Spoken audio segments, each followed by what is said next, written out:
La noche era fría, húmeda y pesada. El cielo estaba cubierto de nubes negras que se movían lentamente, como si también ellas temieran lo que pudiera estar oculto en la oscuridad. Yo, el oficial Javier, llevaba más de 10 años patrullando las calles de Ciudad de México, específicamente en la zona de Tepito. Conozco cada esquina, cada sombra, cada rincón oscuro de este lugar. Pero nada me preparó para lo que iba a vivir esa noche. Eran cerca de las 2:30 AM cuando recibimos la llamada. «Mi compañero, el oficial Luis», contestó el radio con su voz cansada, de quien ya no creía en nada bueno después de medianoche. La voz al otro lado del aparato sonaba alterada, casi histérica. Era una mujer, joven, supuse, aunque el miedo le había robado cualquier tono humano. Decía que algo estaba pasando en un edificio abandonado cerca de Tlatelolco, que había escuchado gritos, que alguien necesitaba ayuda. «¿Dirección exacta?», preguntó Luis, ajustándose los guantes. Hubo un momento de silencio, seguido por un susurro entrecortado. No sé, está oscuro, pero hay una puerta rota y huele a humedad y a sangre». Luis y yo nos miramos. No hacía falta decirlo. Ambos sabíamos que eso no era normal, ni siquiera para Tepito. «No cuelgues», dije tomando el micrófono. «Vamos para allá. ¿Puedes quedarte en línea?». Otra pausa. Luego un sonido extraño, como si el teléfono se hubiera caído al suelo. Un golpe sordo. Y luego silencio. «Mierda», murmuró Luis encendiendo la sirena. Manejamos rápido, con el corazón acelerado y los sentidos alertas. El camino se hizo eterno. Las calles estaban desiertas, salvo por algún perro callejero que corría entre los botes de basura. A esa hora, incluso los vendedores ambulantes habían desaparecido. Solo quedábamos nosotros y la oscuridad. Al llegar al lugar, todo parecía muerto. El edificio era una estructura abandonada desde hace años, de esos que se quedan ahí como fantasmas de construcciones nunca terminadas. Una fachada rota, ventanas sin vidrio, paredes agrietadas. El olor que mencionó la mujer era real: humedad, tierra mojada y algo más. Salimos del auto con las armas en mano. Mis manos sudaban dentro de los guantes. Luis respiraba fuerte, tratando de controlar el miedo. Nos comunicábamos con señas. Todo estaba demasiado quieto, demasiado inmóvil. Entramos por una puerta lateral que colgaba de una bisagra. Adentro, el aire era denso, como si llevara años atrapado. Las escaleras crujían bajo nuestros pies. Los sonidos eran amplificados por el eco del lugar vacío. Cada paso resonaba como un latido. Fue entonces cuando escuché algo, un susurro, débil, lejano. «Javier», me detuve en seco. «¿Qué?», preguntó Luis. «Escuché algo». Él no dijo nada, solo apuntó hacia adelante. Allá, al fondo del pasillo, había una luz tenue, como la llama de una vela. Y entonces, por primera vez en toda mi carrera, sentí un miedo que no venía del peligro físico, sino de algo más profundo, algo ancestral, algo que no podía explicar, algo que no debería estar allí. Avanzamos con cautela, paso a paso, siguiendo el resplandor débil que se filtraba desde el interior de una habitación al final del pasillo.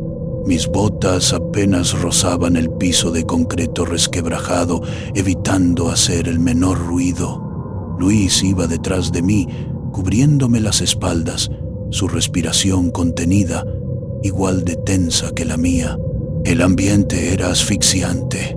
El pasillo era angosto, con paredes que mostraban el ladrillo desnudo. En algunas partes el yeso había caído en grandes trozos, dejando expuestas tuberías oxidadas que colgaban como venas muertas. Había grafitis antiguos, escritos borrosos por el tiempo y la humedad. Uno decía: «Nadie sale vivo de aquí». Un escalofrío recorrió mi columna vertebral. «¿Lo viste?», susurró Luis, señalando la pared. Asentí, sin poder hablar. Tenía la boca seca. Llegamos a la puerta entreabierta. Estaba hecha de madera podrida, con marcas de uñas profundas en la superficie. Alguien había intentado salir o entrar. Nos posicionamos uno a cada lado. Luis asintió. Conté hasta 3 con los dedos. Empujé la puerta lentamente.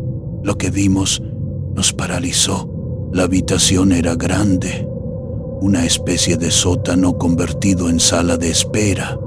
Sillas de plástico roto estaban esparcidas por el suelo. Había manchas oscuras en las paredes. En el centro, sobre una mesa improvisada, había velas encendidas. Sus llamas temblaban como si sintieran miedo. Junto a ellas, varios objetos rituales, huesos, símbolos grabados en papel amarillento, un cáliz de metal oxidado lleno de un líquido negro, y en el suelo, frente a la mesa, una figura arrodillada. Una mujer. Estaba vestida con un traje blanco sucio de tierra y sangre. Su cabello largo tapaba su rostro, temblaba, respiraba con dificultad. «¡Alto! ¡Policía!», grité, apuntando con mi arma. «¡No te muevas!». La mujer levantó la cabeza lentamente. Sus ojos estaban abiertos, pero no expresaban nada. Eran 2 pozos oscuros, sin vida, sin alma. De repente comenzó a reír, una risa baja, gutural, inhumana. «¿Quién eres?», pregunté, acercándome con cuidado. Sus labios se movieron, pero no pronunció palabras. Solo emitió un sonido ronco, como si algo dentro de ella estuviera luchando por salir. Entonces, sin previo aviso, se lanzó hacia mí. Disparé. El estruendo del arma llenó la habitación. La mujer cayó al suelo, pero no soltó esa risa.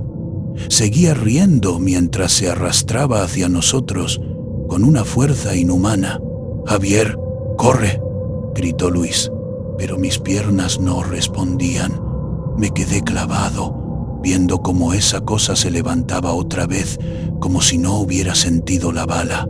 «¡Corre, maldita sea!», volvió a gritar Luis, jalándome del brazo. Salimos corriendo por el pasillo, con la criatura tras nosotros, arrastrando sus pasos, riendo. Subimos las escaleras a toda velocidad, los gritos de la mujer resonando detrás de nosotros, mezclados con el sonido de sus uñas raspando las paredes.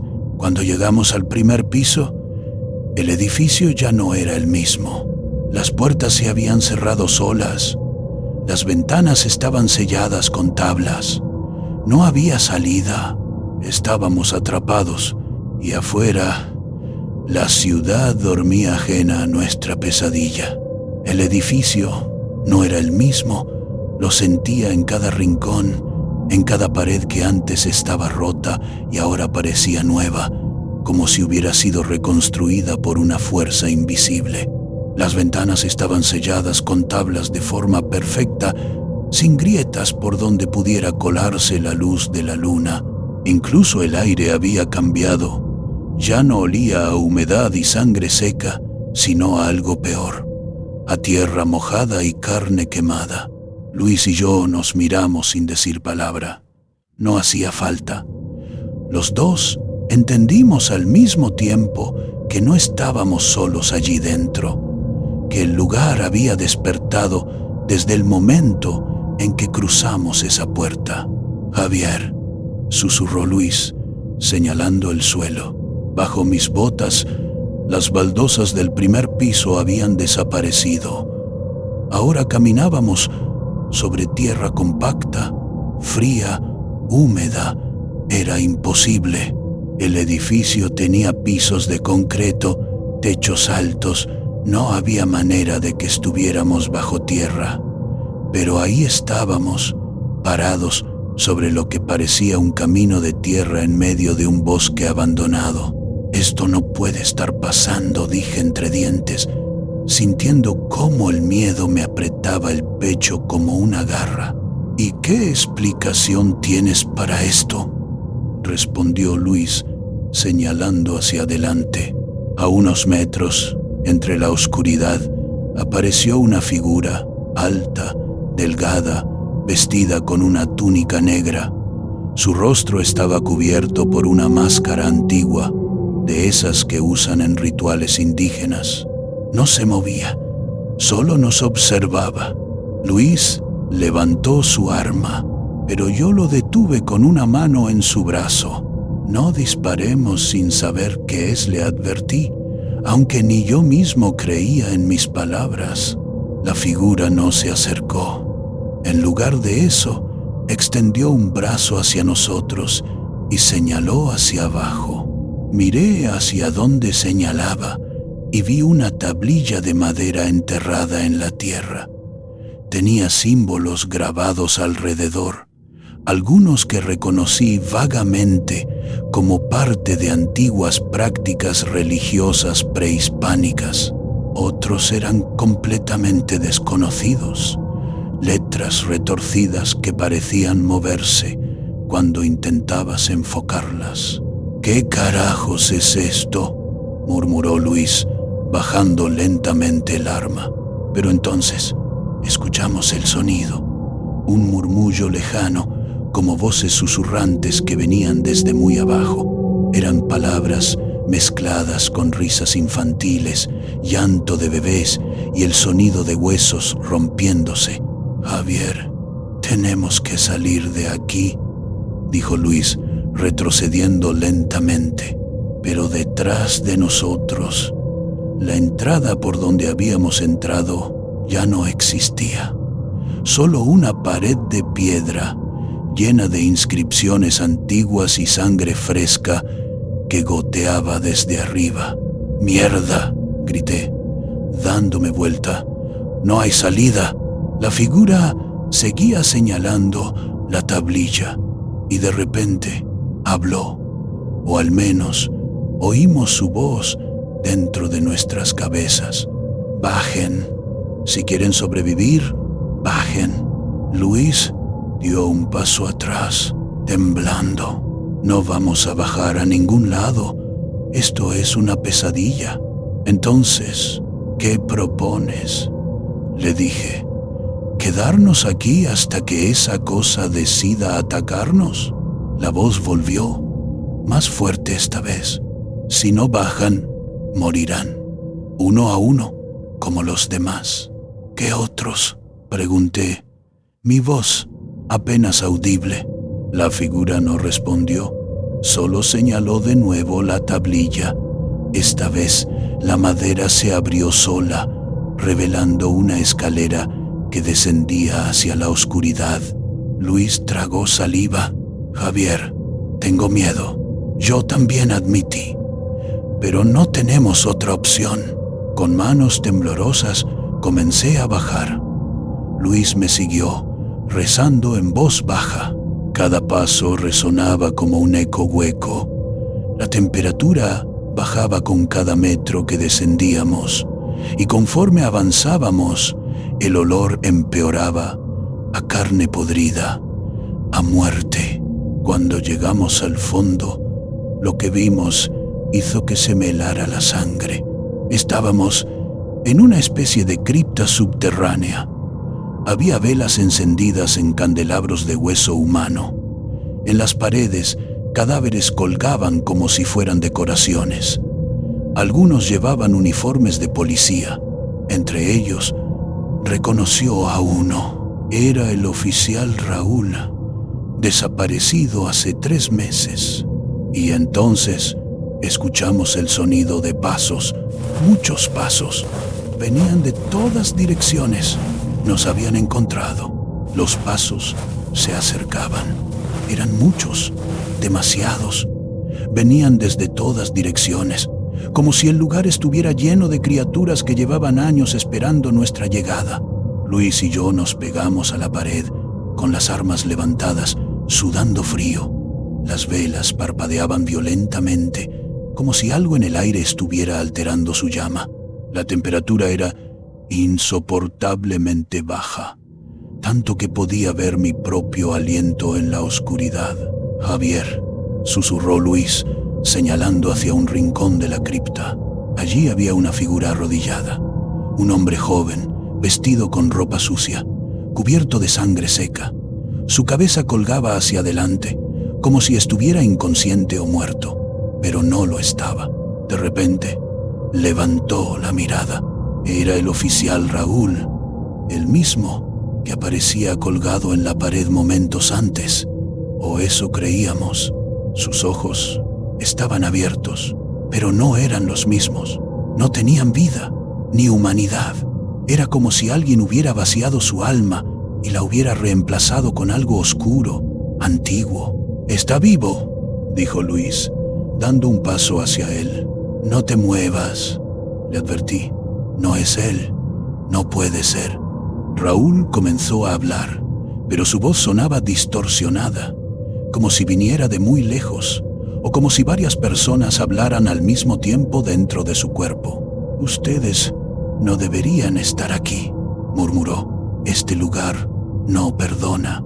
Luis dio otro paso, pero entonces escuchamos un grito femenino, desgarrador, que venía de arriba, de donde habíamos entrado. «Es ella otra vez», exclamó Luis. «La mujer del ritual». Pero ya no era solo uno. Ahora había más voces, hombres, mujeres, niños, todos gritando, todos llorando, todos llamándonos por nuestros nombres. «Luis, Javier, bajen, únanse a nosotros, vengan a casa». El miedo me apretaba el pecho con fuerza. Sentía que iba a explotar. «Cállense», grité, tapándome los oídos. «No los escuches», me advirtió Luis, también luchando contra el pánico. «Es una ilusión, tiene que serlo». Raúl seguía arrodillado, mirándonos fijamente. Sus labios se torcieron en una sonrisa anormal, demasiado amplia, como si tuviera huesos rotos debajo de la piel. «Ya están atrapados», dijo. «Como yo, como los demás. Nadie sale de aquí, nadie». Entonces, de la oscuridad detrás de él, surgieron figuras, decenas. Algunas con uniformes de policía, otras con ropa de civil, todas con los mismos ojos vacíos, todas con esa misma sonrisa imposible. Luis disparó. 1 bala, 2, 3. Las figuras cayeron, pero no murieron. Solo se arrastraron hacia nosotros, riendo sin sentir dolor. «¡Corre!», grité, jalando a Luis hacia una puerta al fondo de la cripta. Corrimos como nunca. Las figuras nos perseguían, sus manos extendidas, sus dedos raspando las paredes, arrancando trozos de piedra y carne podrida. Alcanzamos la puerta y entramos. Era una sala más pequeña, circular, con un altar en el centro hecho de cráneos humanos. Sobre él, una figura envuelta en cadenas negras. No se movía, pero sentí su presencia como una sombra en mi mente. «¿Qué es esto?», preguntó Luis, jadeando. «Un altar», respondí. «Un ritual». Raúl apareció detrás de nosotros, sin haber corrido. Simplemente estaba allí. «Este lugar fue construido para contenerlo», dijo, «pero ya no puede seguir encerrado. Está hambriento y ustedes son el sacrificio final». Antes de que pudiera responder, Raúl sacó una daga oxidada de entre sus ropas y se lanzó sobre mí. Lo esquivé, pero clavó la daga en el brazo de Luis. ¡Ah!, gritó mi compañero, cayendo al suelo. Me lancé sobre Raúl. Forcejeamos, rodamos por el piso mientras la sangre de Luis manchaba el altar. Javier gritó: «¡Detén esto!». Miré el altar, los cráneos, la figura encadenada, y entendí. No estábamos allí por casualidad. Habíamos sido elegidos para liberarlo. La figura en el altar se movió. Abrió los ojos. Eran pozos negros, sin fondo. «¡Detente!», le grité a Raúl. «Si matas a uno de nosotros, lo liberas». Él rió, una risa hueca, demoníaca. «Entonces que así sea». Con un movimiento rápido, cortó la garganta de Luis. El grito de mi compañero fue breve. Su cuerpo se convulsionó y luego cayó. La energía del lugar cambió. Se sintió como un terremoto silencioso. El altar tembló. Las cadenas se rompieron. La figura se levantó. Era alta, oscura, sin forma definida, solo sombras y ojos. Y yo estaba solo. Retrocedí, pero mis pies no respondían. Mis músculos se tensaron. Mi mente se quedó en blanco. La figura se acercó. Extendió una mano y entonces todo se volvió negro. Cuando desperté, estaba de vuelta en la autopatrulla, en la superficie, fuera del edificio. Pensé que había sido una pesadilla, hasta que vi a Luis sentado a mi lado, con la herida en el brazo todavía sangrando. «¿Qué pasó?», preguntó, confundido. «¿Cómo salimos?». No respondí, porque en el retrovisor, detrás de nosotros, vi a Raúl parado frente al edificio, mirándonos, con una sonrisa en la cara, y detrás de él, una figura oscura, observando, esperando. Yo sabía la verdad. Nunca salimos de allí, solo cambiamos de prisión, porque ahora Él está dentro de nosotros y pronto vendrá por más. Si te gustó este video, dale me gusta y compártelo para más historias como estas de terror, y no olvides suscribirte, porque si no vas a chupar faros.